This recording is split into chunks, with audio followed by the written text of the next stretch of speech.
hypocrite. So, the whole sewer begins with 4 archetypes. The 4th one we're going to see later on, the Fasik, but the first one is the person of Taqwa, which is now what? That's the goal to aspire to. The Kafir is one to be concerned that I might fall into, more with the people that I'm interacting with. And then the hypocrite is one for me to very seriously be concerned that I might fall into. So it becomes like a self-correcting mechanism. My concern that I might be a hypocrite. Now, how would you answer this question? These are real questions that I get. Okay. I wanted to make my child become a hafiz, but I'm concerned that it might open the door for hypocrisy, so I'm not going to do it. What do you think? Distrust and also Allah. Okay.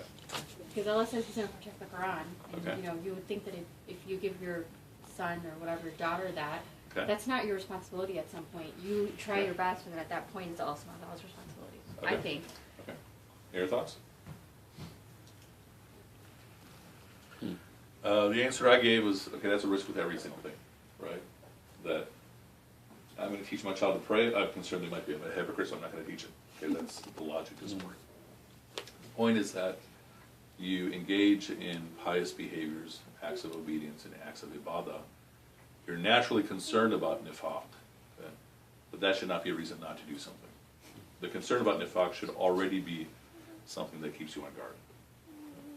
But that is a trick from shaitan, right? Don't do things that are virtuous because you fear you will become a hypocrite. It's something if you know you will. If you know yourself well and you know you're going to become a jerk if you do these things, then maybe it's not a good idea.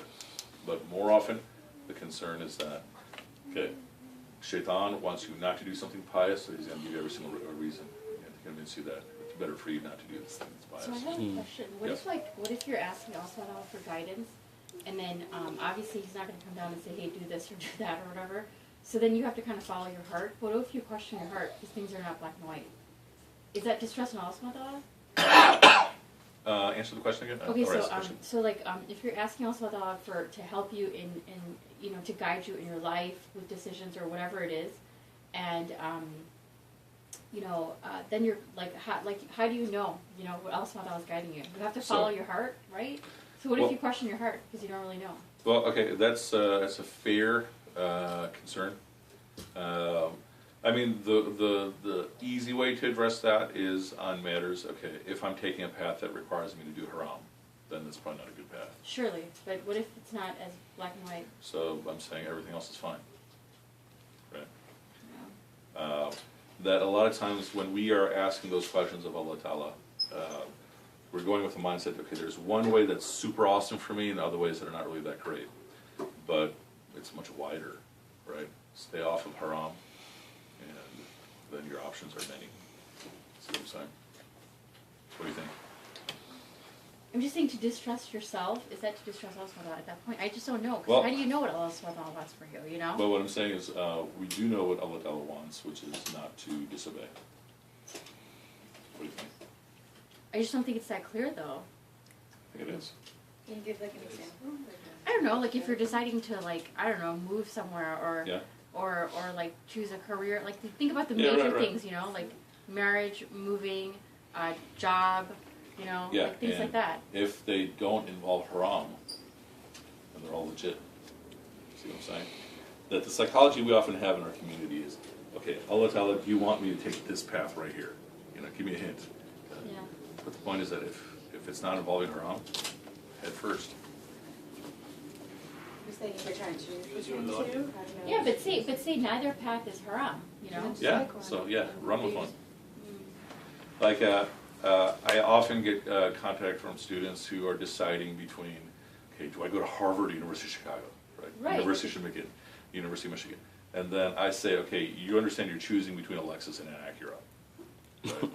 So they're winning choices. And that's the thing, is that I guess like my point is surely you can't say that one is worse than the other because there's nothing inherently worse than them. Yeah. But say like you were to go to, you know, Northwestern or Okay. UC, whatever it is, you know, and then one path is going to surround you with certain people, experiences that are not going to be good. You just don't know. Right, but you're You never just don't gonna know. know, right? Meaning, But that's the guidance you're asking for, though. You know what I mean? But- Trust.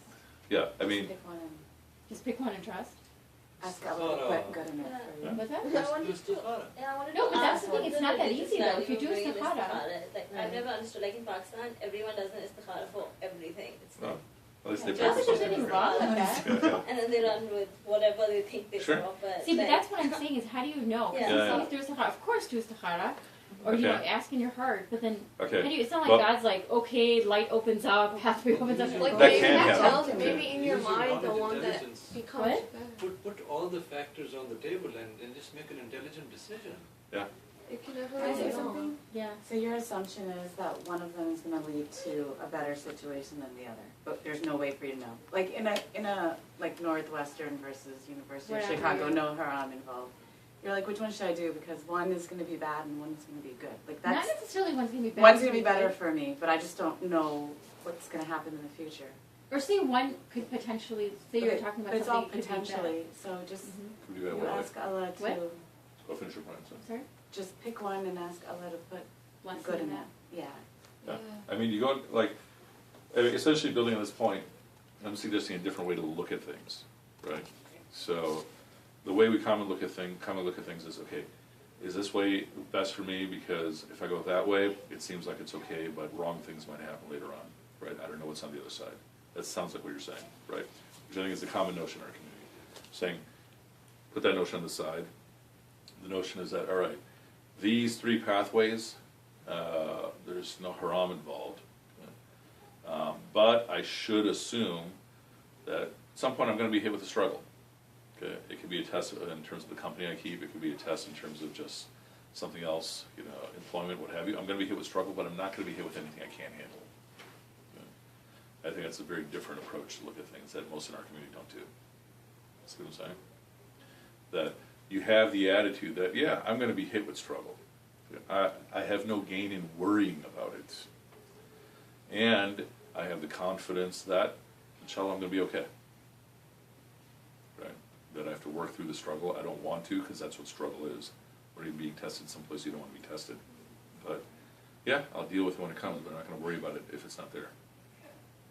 Which I think is a very different outlook. I think that the interesting thing about it is that sometimes Allah can lead you straight into struggle, and you can think, wait a second, didn't I ask not to be like, you know what I mean? Like I asked for what's best for me, and maybe even test your iman, you know? But the reality is that the hard thing to accept is that's exactly what He wanted you to be in, you know? Like you have to say, this is what, even though it seemed like it was not going to be like this, and it is, that's what was meant for you. I think that's the hard thing to swallow. That's what we were talking about last week, right?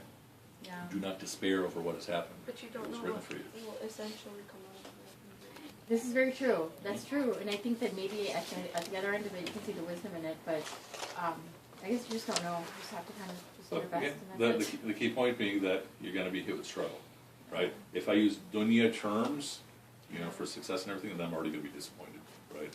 Because dunya terms is that I get through everything without any scars or anything like that. But that's not the nature of what life work is, right? Life is that you're going to go through and be hit with struggles, but you're never going to be hit with anything you can't handle. So the istikhara would be more, is this path going to lead me to haram or not? That's exactly right. Is it going to lead me to my end goal of meeting Allah subhanahu wa ta'ala, you know, Mhm. or seeking Him, I guess. Yeah, and if you don't have an answer, then run with either one. Okay, so these are the people of nifaq. So a third type of people.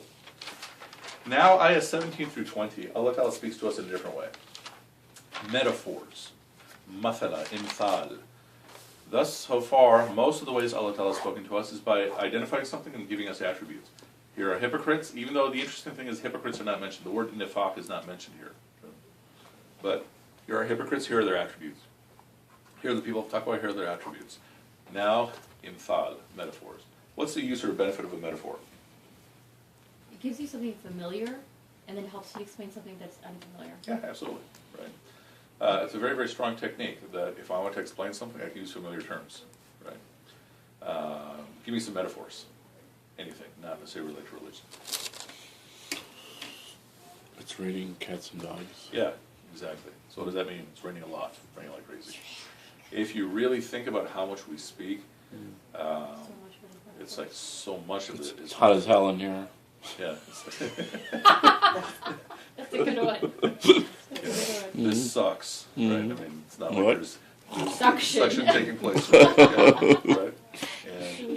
if you really look at your conversations, you might be surprised by how much a person uses metaphor. But you know what's My really children interesting? talk.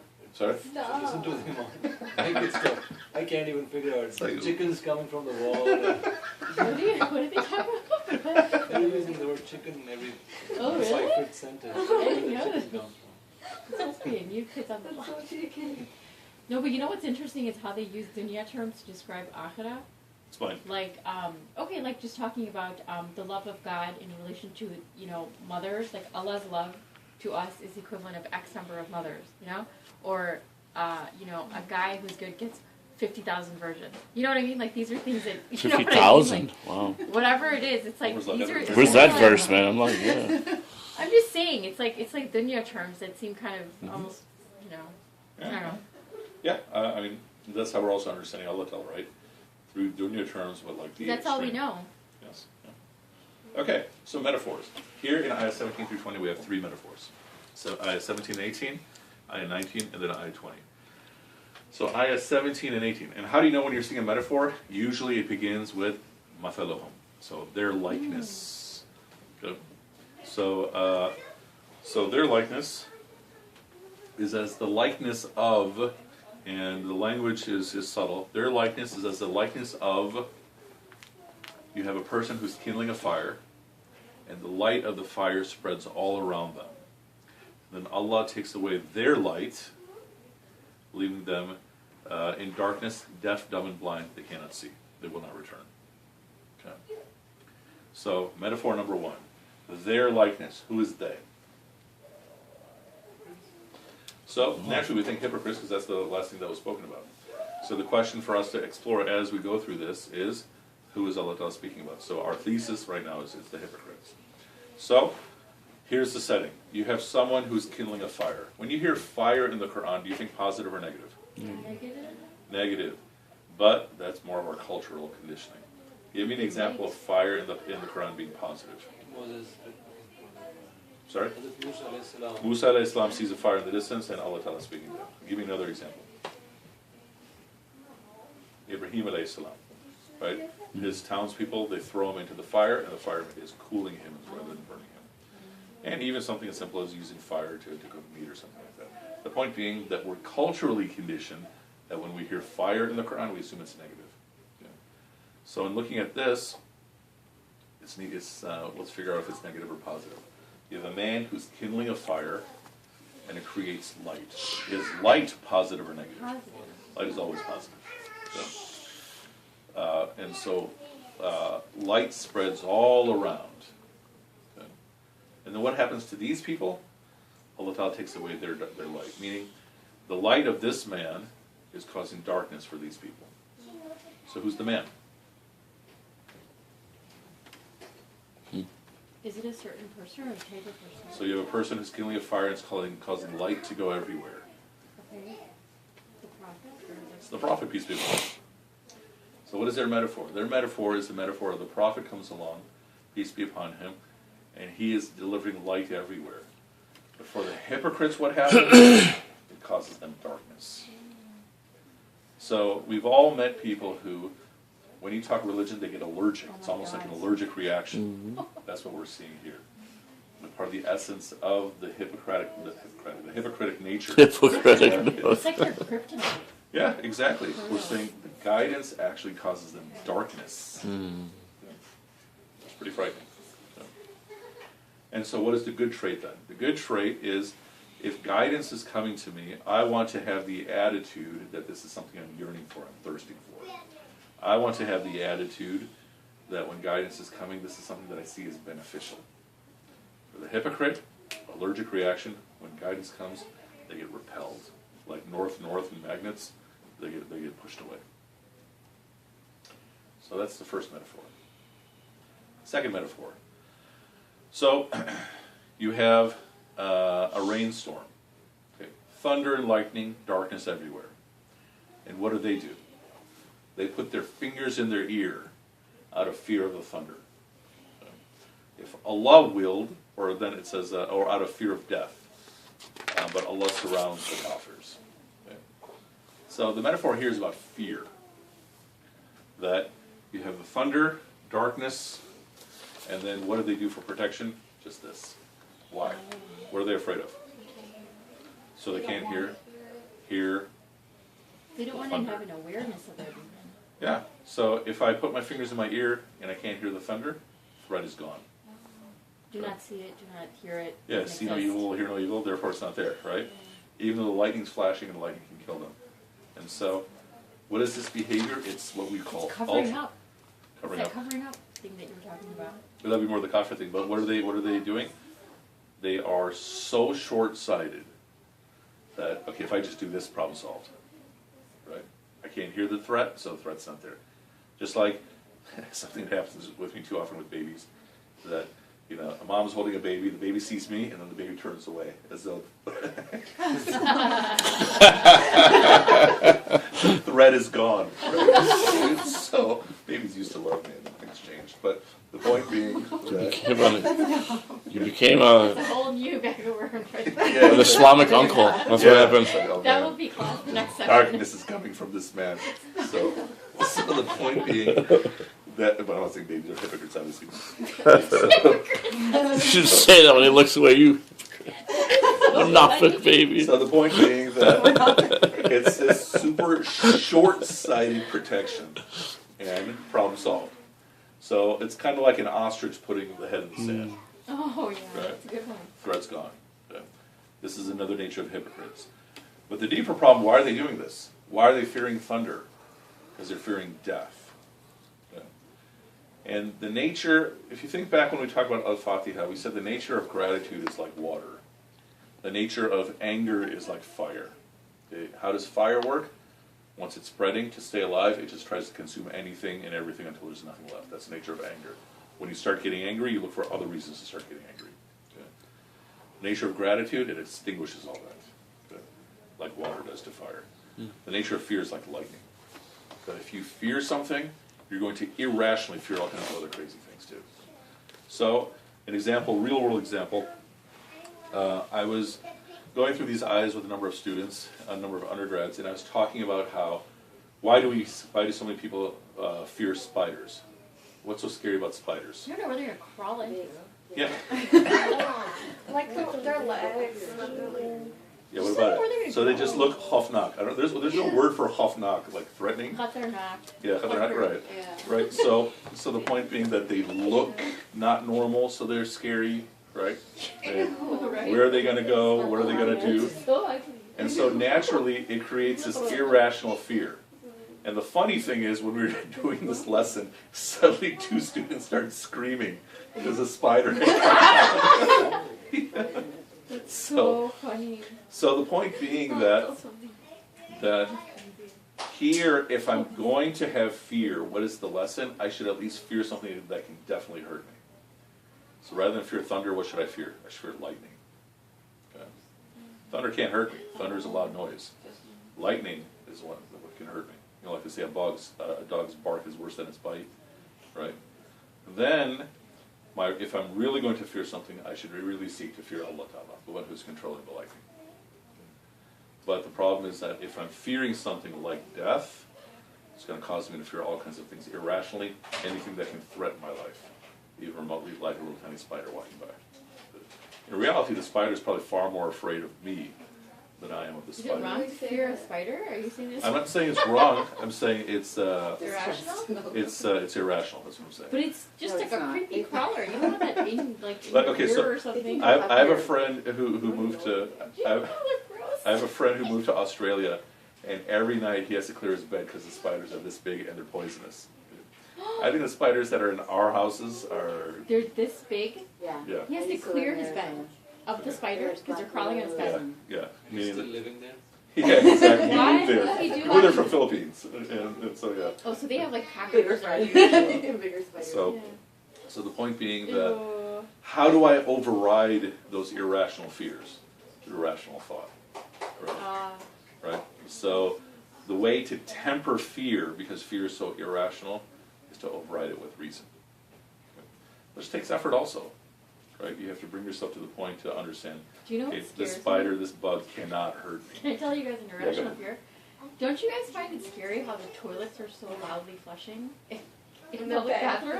bathrooms? No, in the scares plane. me. In the plane. That's an irrational fear. In That's the irrational plane. fear. The loudness I of a swear Seriously, you're I have toilet? to cover my ears. No, I feel in like the I'm gonna be plane. suctioned. In the plane? plane. I hate. Planes? Oh, in the plane, yeah, it's very loud. I hate the plane. I hate like. It sounds like it's outside or something, like it's opening into a window. It's scary. Like it's so loud. Like it's. Yeah. I have a toilet that's really loud. I have a lot of irrational fear. Okay, so on that note, okay, a few minutes left. Okay. The third metaphor. Third metaphor is still, I'm in the thunder and lightning. The lightning flashes, and what happens? It almost blinds me. We've all experienced that, right? And then what happens? It's as bright as day. Then what do? They walk. When it's dark again, they stand still. Why? Why are they standing still? They can't see. They don't know if their next footstep is safe. And then Allah Ta'ala says what? If He willed, He could take away their seeing and their hearing. What would happen to me then? I'd be too afraid to do anything. So the second metaphor is about fear. This is about who do I trust? Who are they trusting for guidance? Lightning. Lightning, which can kill them. That often what we turn to for benefit is something that's actually not healthy for us. Okay? Something that's not really beneficial for us. And then what happens from there? They are only going to move if they know their next footstep is safe. Okay? If they don't know if it's safe, they're not going to move forward. Okay? So now let's put all this together. What's that last thing you just said? I'm sorry. So they're only going to move if they know the next footstep is safe. If they don't know it's safe, they're not going to move. So what are they lacking? Trust. They're trusting something that can't help them, and deep in that, they're lacking trust in Allah Ta'ala that if I take the step, I'll be okay. Now, what is the overarching lesson here? So the people of hypocrisy as well as the people of kufr, when guidance comes to cause them darkness, they fear things that cannot hurt them, meaning their fear is a fear of death. And this you see with atheists. Talk to atheists, how do you feel about death? I had one friend of mine who, she went from being a Catholic to being an atheist, just because she didn't buy Catholicism anymore. And she says, now I have this overwhelming fear of death all the time. I feel like a lot of people are scared of death. Yeah. Like in school, like I was talking to some of my friends that are Catholic, and they're like, they don't like to talk about death ever, and I'm like, I'm not scared of death, and they're like, are you okay? And I was like, I'm like, well, you can die any second, so Yeah. I mean, like, if you're scared of death, then it's hard to live your life, but if you're not scared of death, like, you're gonna die one day, so you just have to, like, be conscious about your life, and they're like, you know what, you're scaring me, I'm scared of death, don't talk. It's not something. That's interesting. That's your age group? Wow. Wow. Yeah, usually they subhanAllah. don't really fear No. death, right? Yeah. Because they've there to live The younger forever. people usually love talking about death, Dave, Judgment, whole 9 yards. No, like we had like a Halloween. discussion, and they're just like, they don't like to think about I don't know about death, this was death, but they don't like to think about the afterlife. Yeah, I think It's that's like, part I of want it to too. live my life in the present. I'm like, what, Yeah. you can die, like, right now. Like, and then they get really scared. They're like, no, I don't think about it. Okay. So the point here being exactly this, that if the hypocrite is fearing death over fearing Allah Ta'ala, then they're going to fear all kinds of other things irrationally. Flushing. Sorry? Like flushing toilets. Like killer toilets and everything. Yeah, exactly. Yeah. How are you scared of Okay. It just So- sounds so loud. So their so their fears is out of whack, and then their hope, or their trust, is in things that can't benefit them. Now, put this in our situation, in our society right now as Muslims. What makes it hard for me to practice my deen more? Very often, I'm afraid of what other people are going to say. Thunder. Thunder can't hurt me. What people say, sticks and stones can break my bones, but names will never hurt me, right? That a lot of times we get concerned, okay, what if somebody sees me praying? I fall into this anytime I'm praying in a public space. What if somebody walks in? Okay. What are they going to do? Weird. So, sorry? Weird. Yeah. But the point is that there's an irrational fear that takes place. Okay. And then trust, the goal we want to have is trust in Allah Ta'ala. So that if He tells me to take a step, even though I don't see a step there, I'm going to be okay. That's what I was talking about. Yes. And so it could be a bottomless cliff, but I'm still going to be okay. right? Because that's where Allah Ta'ala is telling you to go. So what is all this now a setup for? On the one hand, metaphor about the people we just spoke about. On the other hand, it's a setup for the next two ayahs, which now give us our first commands. We haven't had any commands yet. So this is all a setup for that too. When the guidance comes, seek it as beneficial. It's something you're thirsty for. Fear Allah, and trust Allah. And then ayah 21, we will have our first command, inshallah. So it's setting the stage for all of that.